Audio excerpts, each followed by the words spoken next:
Families often have conflicts or financial problems, but there are also families who manage to stick together and make it through everyday life. It's pretty clear which one is happier, don't you think? My name is Rachel. I've been called an oddball since I was a child. I don't know what's different about me. I just know people say I'm different. Being called different isn't the problem. The real issue is being ignored by my own parents. This led to a lonely childhood for me. I've always been sensitive to people's emotions and can somehow understand what they're thinking. I don't know why I can do this. It's not like I can always see or feel it, but it's as natural to me as moving my hand or breathing. I found it strange and couldn't understand why others couldn't do the same. There was a time when I felt a bad vibe from a colleague my father brought home from work. I warned my mother to be careful with that person, but she didn't listen. Later on, that colleague tricked my father into signing a contract as a guarantor for a loan. Although my mother didn't take my advice, when my father stepped away from the table with his colleague, I told him, "Dad, something is telling me that the word joint is dangerous. I don't know what joint means, but please be careful." So my father hesitated and refused to sign as a joint guarantor. Thanks to that, when my colleague went bankrupt and couldn't repay the debt, my father was able to avoid taking on all the debt. Another day, when I was shopping with my mother, I felt a wave of discomfort coming from behind us. When I turned around, I felt this bad feeling coming from a man wearing sunglasses and a hat. I said, "Mom, let's take that side street." I grabbed my mother's hand and moved to the side street. My mother was confused and asked what was wrong, but just as we moved, we heard someone shout, "Thief," from the street we had been on. The man with the bad vibe had snatched a woman's purse and ran off. The woman fell and got hurt badly. If we hadn't moved to the side street, the man's target would have been my mother. Things like this happened often, and people started to think I was strange and mysterious. My parents began to avoid me, and I felt lonely and isolated. What seemed normal to me was not normal to others. I started keeping my thoughts to myself. I stopped expressing my feelings because I knew normal people don't feel what I feel. If I didn't say anything, they wouldn't think I was weird. I would just be like a normal kid. I have a sister, Julie, who's 4 years younger than me. Unlike me, Julie is a regular kid. As the years went by, I became more withdrawn, but Julie just got cuter and more charming. It was clear who everyone preferred. Our parents started to favor Julie over me. They would say, "Julie is such a lovely girl, but Rachel seems to be a bit on the darker side." They noticed I had become less odd lately, but still thought I was different. What they called odd was me not talking about things only I could sense. It was my way of dealing with the world. I was tired of how this ability of mine was torturing me, so I tried hard to suppress it. I wondered if my attempts to hide myself and appear normal were making me seem abnormal, or if once labeled as the odd kid, that image just couldn't be erased. I grew up without much love from my parents. On the other hand, Julie received all the love, including what should have been mine. Julie, who was spoiled and pampered, sensed our parents being cold and distant toward me. She started to look down on me. "I don't like being around you. Your gloominess rubs off on me. I'm so cute, but your loner image brings me down." Julie started to insult me whenever she got the chance. Our parents lightly scolded Julie, but they never seriously tried to correct her. When I was in 8th grade and Julie was in 5th grade, she was scouted by a talent agency on the street. I knew it. It's because I'm cute. They said I could even appear on TV, Julie said, pleased with herself. She started dreaming big, and our parents didn't seem entirely against it. "You should calm down and think carefully." I sensed something shady about this. I spoke up, expressing the intuition that I had long suppressed because I didn't want Julie to get into trouble. Julie, who didn't know about my unique ability, said, "What's your problem? Are you just jealous because you're not cute and nobody approached you? Don't say weird things and stop interfering with me." She seemed furious, Even my parents, who knew about my ability, either forgot about it or were too excited about Julie standing on the glamorous stage. They sided with Julie and criticized me. After that, I resolved to remain silent again. I told myself that there was nothing good in saying unnecessary things. One day, a student teacher came to my junior high school. He was a male college student who graduated from the school and wanted to be a physical education teacher. As he shared his dreams about education and gave a strong greeting, the teacher and students, especially the female students, were charmed. When he responded cheerfully to the girls' excited cheers, I sensed a dark aura from him. I had always vowed to hide my unique abilities, but seeing my classmates potentially in danger, I decided to break my self-imposed rule. I chose a teacher who seemed understanding and talked to her. "I know this is sudden, but please believe me and help me," I said. The teacher was puzzled by my sudden request, but agreed to stake out a certain location after school, just as I asked. I didn't tell the teacher the details. I had no reason to think she would believe me, but the fact that she agreed to help without any explanation made me think she wasn't an ordinary person either. The next day, the school was in an uproar. The male student teacher was arrested for violating a public nuisance prevention ordinance. The location where the teacher staked out was near the girls' restroom. Within 10 minutes of starting the stakeout, the student teacher appeared, entered the girls' restroom, and installed a video camera. The teacher caught him in the act. Thanks to that, the female students were saved from being secretly filmed, and their dignity was protected. Meanwhile, my sister, who had joined the talent agency, was proudly telling everyone about it. But there were no real lessons or auditions. She only had to pay expensive membership and lesson fees. Then, suddenly, the agency closed down, leaving an empty shell. In short, my sister was scammed. She cried and screamed, directing her anger at me. "It's all because you said weird things.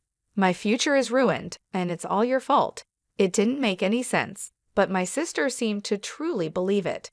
Maybe that's the only way she could handle it. For me, it was a disaster and a nuisance. Our parents didn't say such unreasonable things, but their attitude became more distant toward me and more supportive of my sister. I ended up feeling lonely again, as the odd one out. I was happy that I could help everyone at school, but I was terrified that my actions would corner me.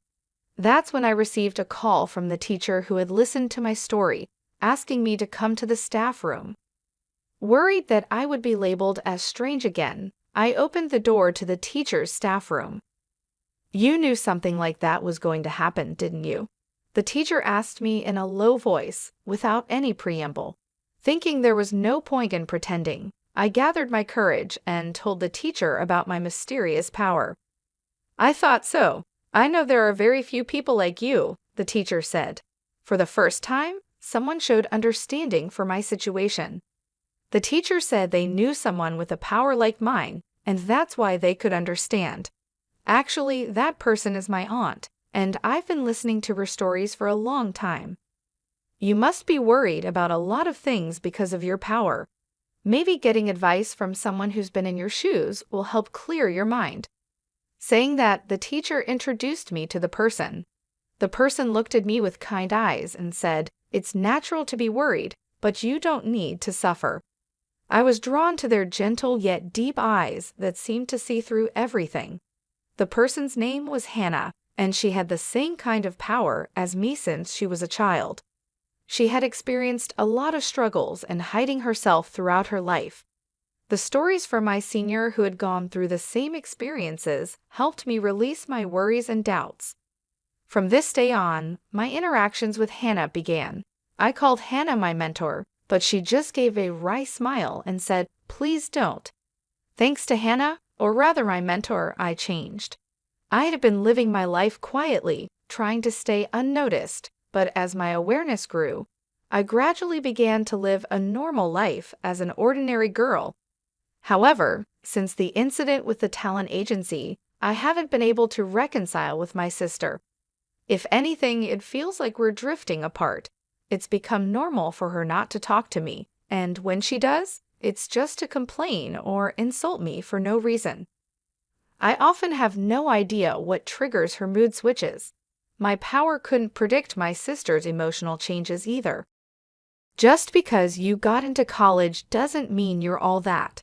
It's not even that great of a school, and you're so happy-go-lucky, she would say. My sister, who had hoped to get into her top-choice high school, ended up at her second-choice school. Because of that, she got mad when I got into my first-choice college. It's not like I bragged to her, she just dissed me because of her own frustrations. Our parents only tried to appease my upset sister and kept their distance from me, as if telling me to stay away from her. It seemed that my sister didn't like the fact that I had become brighter since meeting my mentor. To my sister, I had to be a dark and gloomy girl who was inferior to her. But my sister is really smart. It was surprising that she failed her high school entrance exams. Of course, she was filled with frustration and poured all of that into studying at her new high school. As a result, she was at the top of her class for all 4 years and got accepted into a prestigious national university on her first try. I got into the most difficult university. Your college doesn't even come close to mine, she boasted. I lightly responded with, "That's true," to my satisfied sister because I knew nothing good would come from getting too involved with her. However, my sister thought that my light reaction was belittling her accomplishments and unleashed a barrage of verbal abuse at me. Both my parents were at their wits' end with my sister, who couldn't be calmed down once she lost her temper. All they could do was watch nervously. They blamed me for causing the trouble and eventually ended up calling me a troublemaker. I wanted to argue back about who the real problem child was, but I always swallowed my words to avoid complicating things further. Setting aside my sister's issues, as I approached college graduation, I had to seriously confront my own career path. I was no longer as introverted as I used to be. I still struggled with socializing and had little confidence in building good relationships with others. My ability allowed me to detect people's negative emotions. While I could sense positive emotions too, it seemed people were more prone to negative ones, which made detecting such negativity painful for me. Throughout my school life, I was tormented by these swirling negative emotions and had come close to losing faith in people. Could someone like me really manage to work at a company?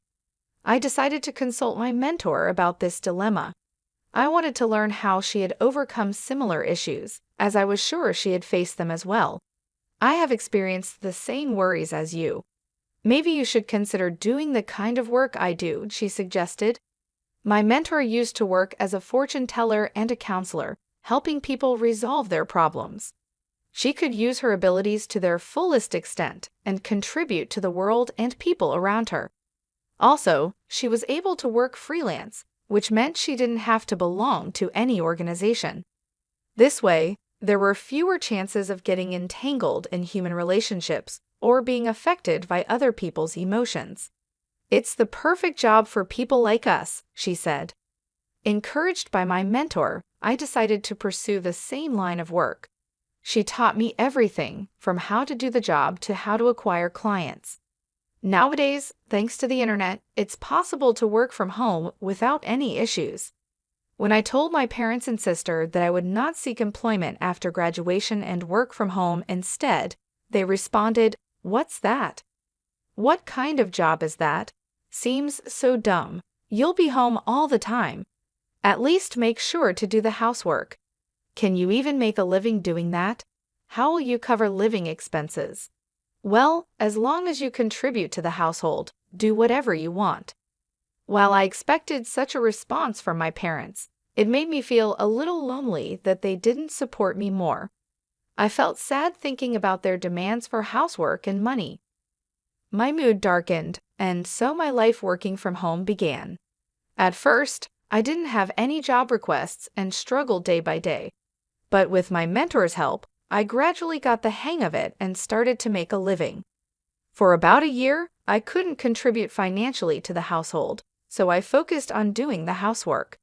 My dad seemed unsatisfied, but my mom was relieved and kept him in check.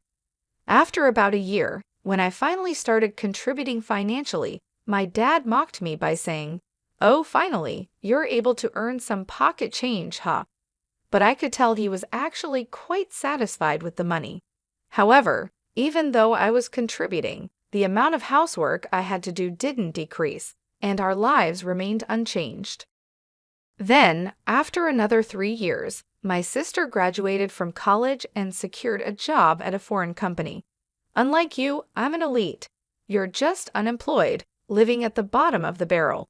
It's so depressing to have you as a sister, she would say.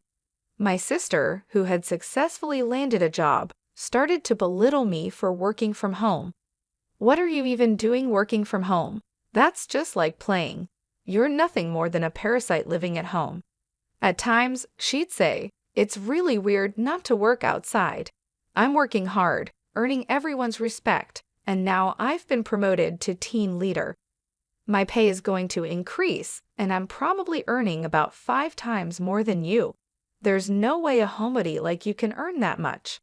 My sister, who was promoted to team leader after only a year and a half at the company, kept one-upping me and looking down on me. She boasted about her good salary, but hardly contributed any money to the household and didn't help with the chores at all. Laundry, cleaning, preparing meals, everything was dumped onto Mom and me. When I say Mom and me, Mom mostly left it to me, so I was basically doing everything. Whenever I said to her, "Julie, you should take care of yourself a little.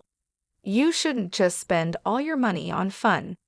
You should contribute to the household too," she just dismissed me, saying, "You, the unemployed, can handle the chores. I'm saving my money for my future." Our parents also just let her do what she pleased for some inexplicable reason of, "It's Julie, it can't be helped." I was used to my current lifestyle, and it was a comfortable environment for me to work, so I wanted to keep it that way. But I was starting to consider how to take care of myself. Then came the bombshell announcement from my sister. Without any prior warning, both our parents and I were taken aback as she continued, "He's a real elite with an annual income." She sneered at me and added, "Marriage is just a pipe dream for someone unemployed like you, isn't it?" She said she would bring her boyfriend over the next Sunday. With the rapid succession of sudden developments, Sunday came, and we were still reeling. The man my sister brought along looked like a successful young man, impeccably dressed in a sharp suit.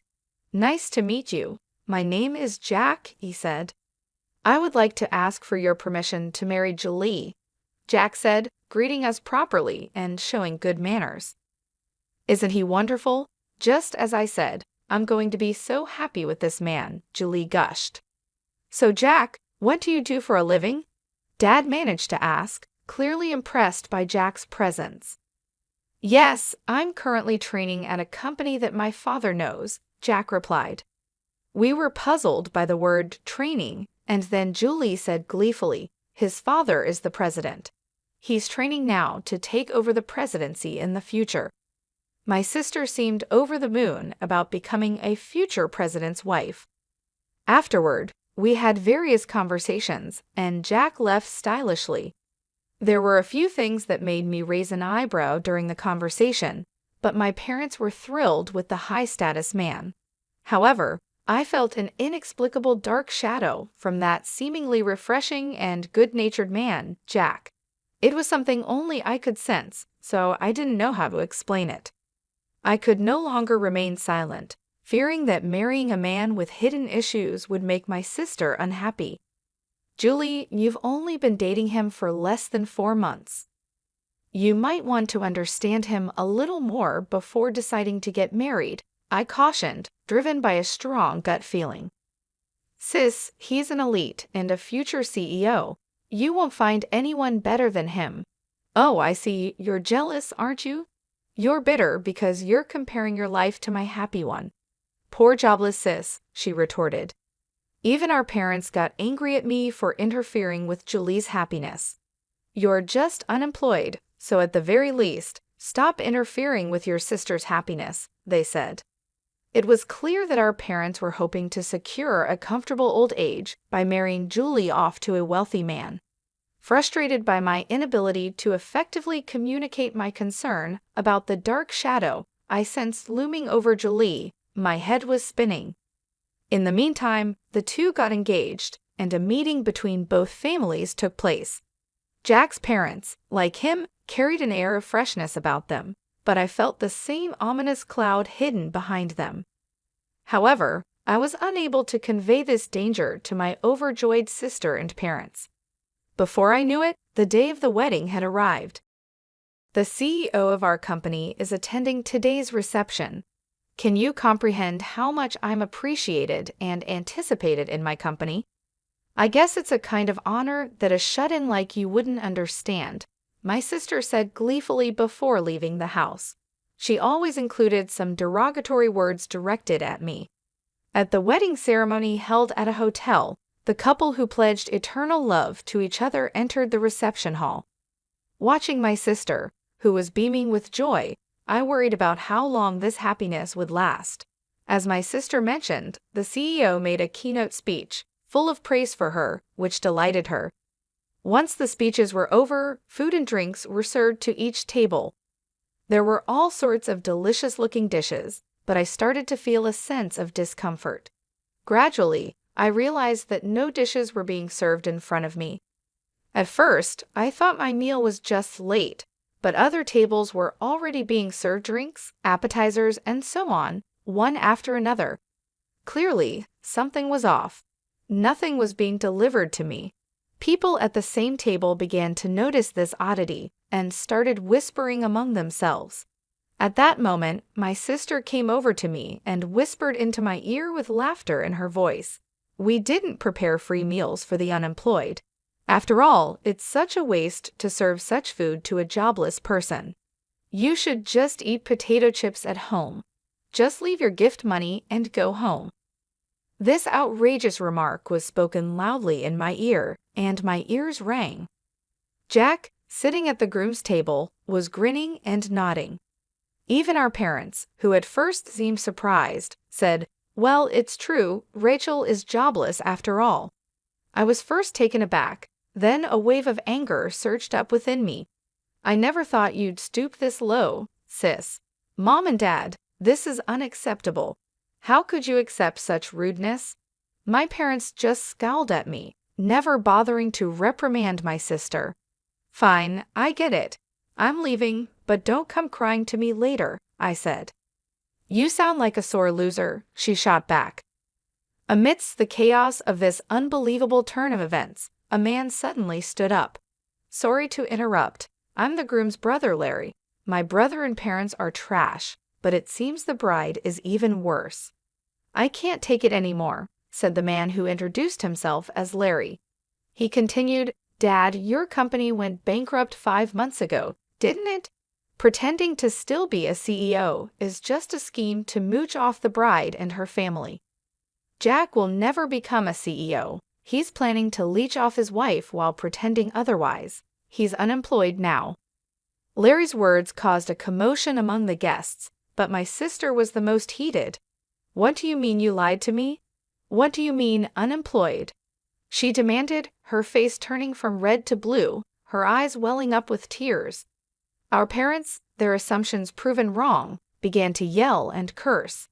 The anguished cries of my family echoed throughout the venue. The groom and his parents remained silent, looking sulky. Before the ceremony, I had received a confession and apology from Larry, and asked him to speak his mind without reservation if something happened during the reception. As my sister was berating Jack with a wrathful face, another man couldn't take it anymore and stood up. It was the president of my sister's company. Enough already. This is embarrassing. You have no right to criticize the groom. What do you think about your terrible attitude towards your own sister? The president's angry voice made my sister's face contort in fear. For one, I didn't attend your wedding for your sake. I wouldn't have come if you weren't the sister of Rachel. Suddenly, my name was mentioned by the president, and my sister's eyes widened in surprise. Huh? Who are you talking about? Rachel is a goddess to many of us business owners, rescuing countless companies from the brink of collapse, he continued. In fact, with the guidance of my mentor, I had been working as an advisor for corporate revitalization and growth. Starting with fortune-telling and life consultation, I used my abilities to show companies the path they should take. All my advice was spot on, and the companies that sought my help experienced a rapid resurgence in business, achieving a V-shaped recovery. As a result, I had earned titles like teacher and goddess. My sister's company had also consulted with me 5 months ago, and thanks to my advice, it had been reborn as a stronger enterprise. The president, grateful for my assistance, attended the wedding today as well. I had no idea. You're not just a basement-dwelling, unemployed nobody, are you? My sister said, finally realizing the truth. Thanks to my thriving career, her assumptions had been shattered. I now earn several times what you do. Despite contributing significantly to the household income, our parents never seemed to care about me. They thought that money was from Julie. Oh, we thought Julie provided that money, they said, misunderstanding the situation. There was no way Julie would have been contributing money to the house. The wedding reception turned into a chaotic scene and was called off. Naturally, all the guests were fully refunded their wedding gifts. I've already signed a contract for an apartment under my name. I can't afford it on my own, especially now that he's unemployed, my sister sobbed. Jack retorted, "You're the one who signed the contract. I don't know anything about that." The wedding was a complete disaster, resulting from my sister's malice towards others. She may argue there were reasons for her behavior, but they didn't hold up. Afterward, Julie divorced Jack and claimed alimony. Since Jack was jobless and his parents didn't have much, she couldn't receive much alimony. She barely managed to pay for the wedding venue, let alone the apartment she had contracted. The place that was supposed to be their love nest was never occupied and was canceled. However, the debt didn't simply vanish, and Julie found herself heavily burdened by loans. Moreover, her outrageous behavior at the wedding quickly became known among her colleagues, leading to a rapid decline in her reputation. The CEO had no choice but to demote her. With no place left in the company and having lost her pride as an elite, Julie wanted to quit and run away, but she had to bear the embarrassment for the sake of loan repayment. She continued with a trivial job in a hardly noticeable basement storage room. Jack and his parents, who had failed in their plan to leech off Julie, were now scraping by with occasional day labor. Naturally, Jack's elder brother, Gary, had cut off all ties with his parents and brother. The parents quickly gave up on Julie when she hit rock bottom and tried to cozy up to me instead. To them, I said, "I've had enough of being manipulated by you. I'm cutting ties. Goodbye forever." I declared this and moved out to start a new life in a newly rented apartment. They took in the fallen Julie, who was struggling to make ends meet. Julie's salary was drastically reduced, and she couldn't possibly contribute to the household expenses, of course. I stopped the money I was contributing to the house as well. Without my financial help and unable to lower their standard of living, our parents quickly became exhausted and struggled every day to make ends meet. They were panting and stressed, trying to maintain the lifestyle they had grown used to, but without the necessary income, it became a daily challenge. On the other hand, my work was thriving. I was able to guide many companies and individuals in the right direction, using my abilities to help them succeed. My reputation grew, and more clients sought my advice. This success brought me a sense of fulfillment and financial stability. It felt good to finally be appreciated for my skills and to see the positive impact I was making on others' lives. After the wedding incident, I started dating Larry. He had been so honest and brave during that chaotic time, and we grew close. He recently proposed to me, and I accepted. If everything goes well, marriage could be in our future. Larry is a man of pure heart, with no dark shadows lurking within him. Unlike the people my sister had surrounded herself with, Larry was genuine and kind. I'm looking forward to building a happy life with Larry. Together, we dream of a future filled with love, mutual respect, and understanding. With him by my side, I feel a sense of hope and excitement for what lies ahead. We've talked about our plans, our dreams, and how we want to support each other in everything we do. As I reflect on everything that has happened, I feel a mix of emotions. I am relieved to have cut ties with my parents and sister, who never appreciated me. I am proud of the person I have become, despite the challenges I faced, and I'm grateful for Larry, who has brought light and love into my life. Looking forward, I see a bright future. I am excited about the possibility of marriage with Larry and the life we will build together. With him, I know I will never have to hide who I am or feel unappreciated. Our love and partnership are based on honesty and mutual support, and I can't wait to see what the future holds for us.